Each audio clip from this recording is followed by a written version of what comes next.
बहू, झील गई थी क्या? यही कंपाउंड के पीछे झील के किनारे चली गई थी। पर बात क्या है? इतनी घबराई हुई क्यों हो? वहाँ शायद झाड़ियों के पीछे कोई जंगली जानवर था। हाँ हाँ, जरूर होगा। वहाँ अक्सर भेड़िया आया करता है। हाँ, वो भेड़िया ही था। बहू, आइंदा अकेले उधर कभी नहीं जाना। बहू, ये 5,000 रुपए जंगल के ठेके से आए, इसे संभाल कर रख दो। क्यों? माँ जी आप ही रख लीजिए ना। अरे मैं तो 1-2 दिन में हरिद्वार जाने वाली हूँ, और फिर अब से ये सब जिम्मेदारी तुम्हारी तो है। लो।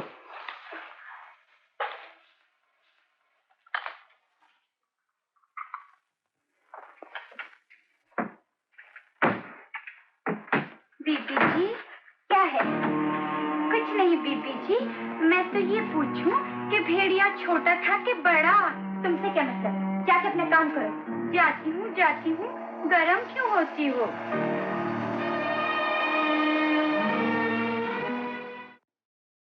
वाह वाह चाचा जी, ये क्या अकेले शुरू हो गए? नौबत यहाँ तक पहुँच गई? भाई तुम आते नहीं तो क्या करें? अरे शालू, तू कब आई?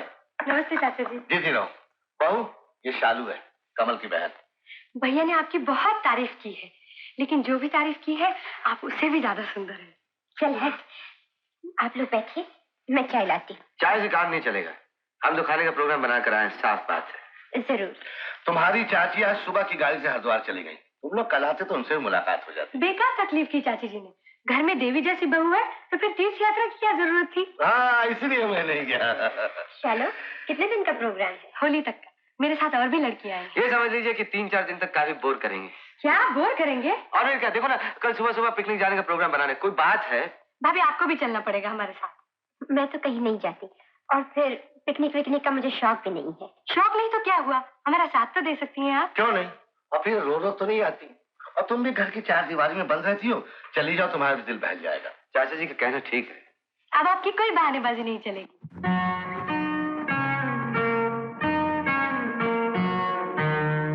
फूल जोड़े में लगाते लगाते फेंक क्यों दिया? मैं तो यूं ही देख रही थी। फूल 2 ही जगह शोभा देता है, एक भगवान के चरणों में, दूसरा स्त्री के जूड़े में। हर स्त्री के जूड़े में नहीं। एक बात पूछूं पूनम? पूछिए। थोड़ी देर पहले तुम हंस खेल रही थी, ऐसे लग रहा था जैसे तुम्हारा बीता हुआ जीवन इस झरने की तरह है, उमंग भरा। लेकिन आज इस झील की तरह है जो ऊपर से शांत है, लेकिन इसकी गहराइयों में न जाने कितने अरमान मचल रहे हैं। पूनम, दुनिया में झील की गहराइयां ही सब कुछ नहीं, और भी बहुत कुछ है। जैसे ये फूल जो मुस्कुराहट देते हैं और मुरझा भी जाते हैं, जैसे ये शाम जो मस्ती लुटाती है और रात के अंधेरे में खो जाती है। पूनम, अगर तुम चाहो तो इस रात के अंधेरे से निकलकर आकाश के उजाले को छू सकती हो। इसके लिए मजबूत हाथों के सहारे की जरूरत होती है। पवित्र प्रेम ही जीवन का सबसे बड़ा सहारा होता है पूनम। भाभी,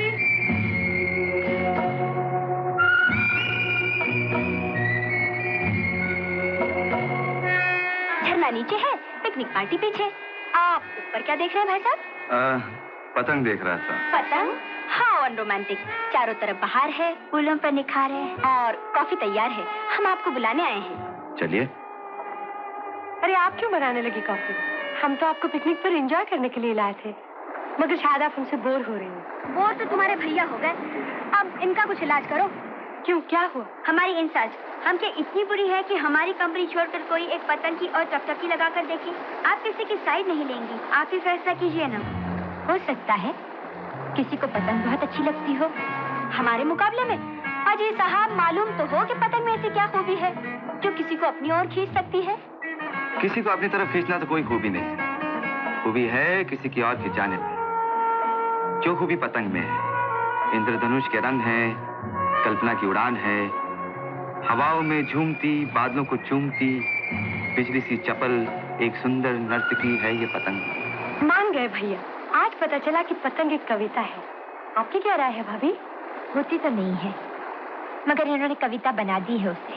कविता बनाई नहीं जाती, बन जाती है। अपने आप, जब किसी की सुंदरता आंखों से आकर मन में समा जाती है। सुंदरता ऐसी होती है जो अपनी नाजुक डोर से किसी को भी अपनी ओर खींचती है, सब कुछ भुला देती है, मदहोश कर देती है, एक खूबसूरत शाम की तरह, एक खूबसूरत झरने की तरह। बस इतनी सी बात थी। लो भाई, आगे लो। आओ। देखो तो कैलाश बाबू कब से तुम्हारा इंतजार कर रहे हैं। नमस्ते। दीवान साहब ने बताया कि तुम पिकनिक पर गई हो। कितनी खुशकिस्मत हो पूनम कि तुम्हें इतने अच्छे सुसज्ज मिले, वरना आजकल के जमाने में कौन अपनी विधवा बहू को इस तरह घूमने फिरने की इजाजत देता है।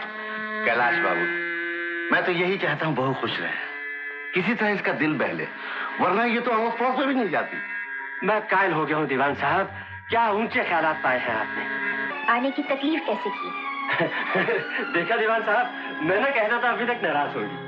खैर, मैं तो अपना फर्ज पूरा करने आया हूँ, और वो भी माधवी के नाम पर। भूल गई? माधवी, मेरी धर्म पत्नी, तुम्हारी बचपन की सहेली मधु। उसका खत आया है, लिखा है आंटी की तबीयत बहुत खराब है, बहुत जिद की है कि तुम्हें वापसी में साथ लेकर आऊं।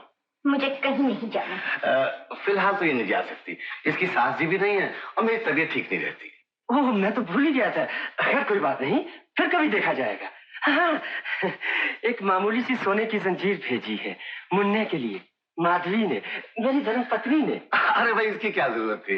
मैं बच्चे को सोने की चीजें नहीं पहनाना चाहती बाबूजी। तुम खुद सोचो पूनम, बेचारी का दिल टूट जाएगा। बेचारी ने बहुत प्यार से हनुमान जी के पांव छू कर भेजी है। ऐसी बात है बहू, तो ले लो। आप कहते हैं तो ठीक है बाबूजी, चलो खुद ही पहना दो उसे। कितना प्यारा है तुम्हारा बेटा। मत छू उसे। ठीक है, अपने हाथों से तुम ये चेन से पहना। कान खोलकर सुन लो, मुझे तुम्हारा यहाँ आना बिल्कुल पसंद नहीं। लेकिन मुझे यहाँ आना बेहद पसंद है। जब मेरा तुम्हारा कोई संबंध नहीं तो ये आना जाना किस लिए? पुराना संबंध बढ़ाने के लिए। मैं तुम्हारे इरादे खूब जानती हूँ। तुम मुझे बदनाम करना चाहते हो, मेरी मजबूरी का फायदा उठाना चाहते हो। तुम भी तो किसी की मजबूरी का फायदा उठा रही हो। कैलाश, क्या तुम्हें मुझ पर जरा भी दया नहीं आती? ये बात हुई ना, लेकिन मेरी दया की कीमत होती है Madhavi. I am sorry Poonam, कीमत चुका दो तो मैं हमेशा के लिए दफा हो जाऊंगा, और फिर अपनी मनहूस सूरत तुम्हें कभी नहीं दिखाऊंगा। सोच लो, फिर आ जाऊंगा। फिर यहाँ आने की कोई जरूरत नहीं।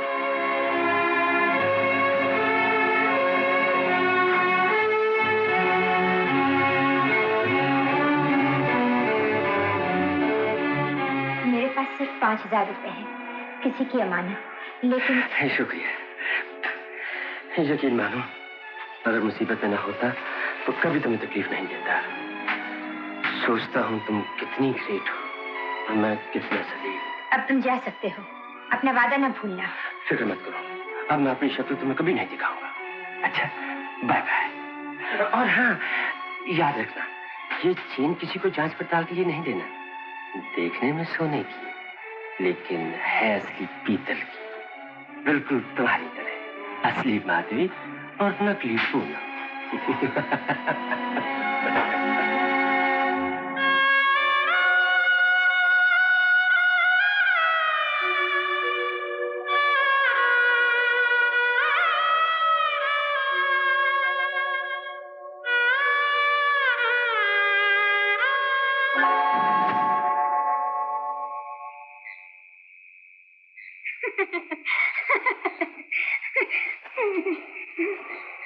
हंस के रही है।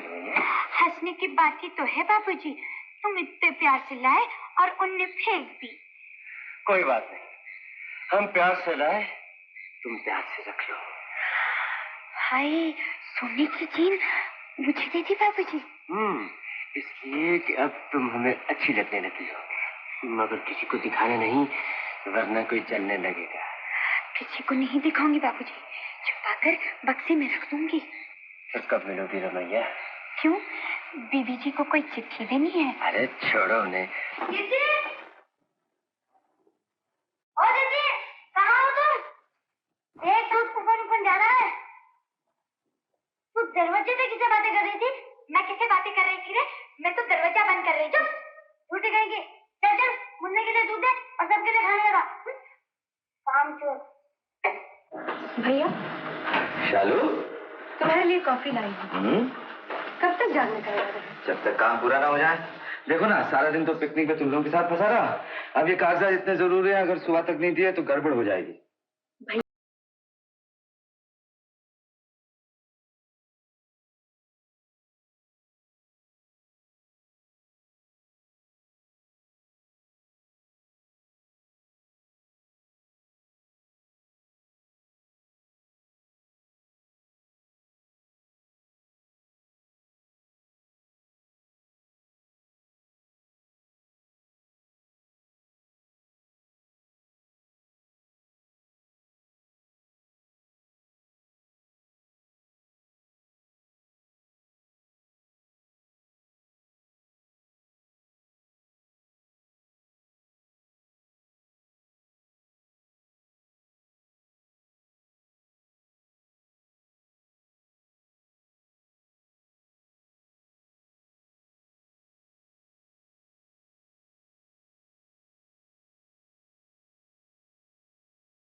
आपने मुझे बुलाया बाबूजी? हाँ बेटी, इंश्योरेंस की पॉलिसी के कागजात। पॉलिसी के कागजात? शेखर की ₹1,00,000 की पॉलिसी तुम लोगों के पुराने पते से लौट कर आई है। ये जहां जहां निशान लगे हैं वहां दस्तखत कर दो। मैं दस्तखत कर दूं? हाँ, तुम्हारे नाम तो है। तो क्या हुआ? आप उनके पिताजी हैं, आप ही दस्तखत कर दीजिए। बेटी, सरकारी मामला में ये सब नहीं चलता। लेकिन वो बात ये है बाबूजी कि मैं जानता हूँ बेटी तुम्हारे दिल पे क्या गुजर रही है, लेकिन दस्तखत तुम्हें ही करने होंगे। लो, दस्तखत करके ड्राइवर के हाथों कमल के पास भेज दो। उसकी वहां जान पहचान है, काम जल्दी हो जाएगा। लो।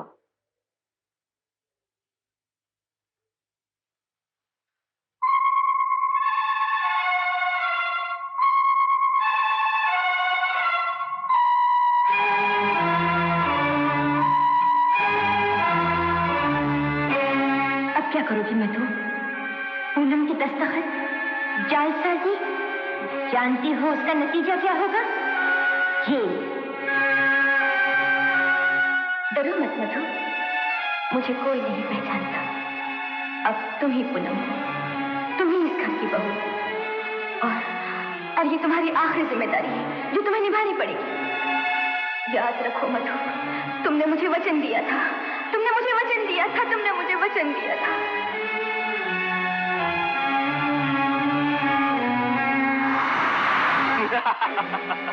ये बात हुई ना मधु, सॉरी पूनम। मैं सिर्फ इतना चाहता हूँ कि जो दाव आज तुमने मारा है उसमें भी आधा हिस्सा मेरा है। तोड़ दे मजबूरियों के बंधन, तेरी मंजिल तेरे देवता के चरणों में ही है। मैं सब कुछ सच सच बता दे मधु, और कर ले अपनी जिंदगी का आखिरी फैसला।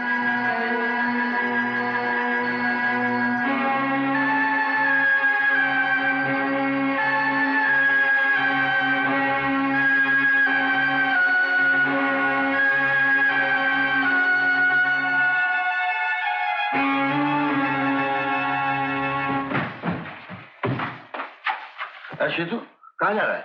जी बापूजी, ये कागज दिए हैं बिप्पी जी ने, जाके ड्राइवर को देख के आता हूँ। हाँ हाँ, इंश्योरेंस के होंगे। क्या देखो तो, बहू ने चीजें का दस्तखत किया ही नहीं।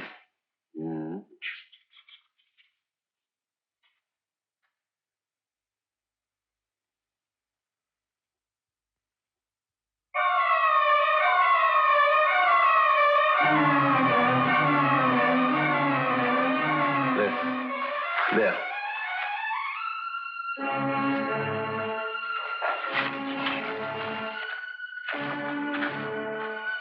सपनों के देवता, आज मैं आपके सामने अपनी मजबूरियों के बंधन तोड़ने का साहस कर रही हूँ। आज मैं आपको सब कुछ बता देना चाहती हूँ। आप मुझे पूनम समझते हैं, लेकिन मैं पूनम नहीं, माधवी हूँ। वही माधवी जिसने आपके जीवन में जहर घोल दिया था। मेरी सबसे बड़ी भूल हुई जब मैं ब्याह मंडप से भाग गई थी।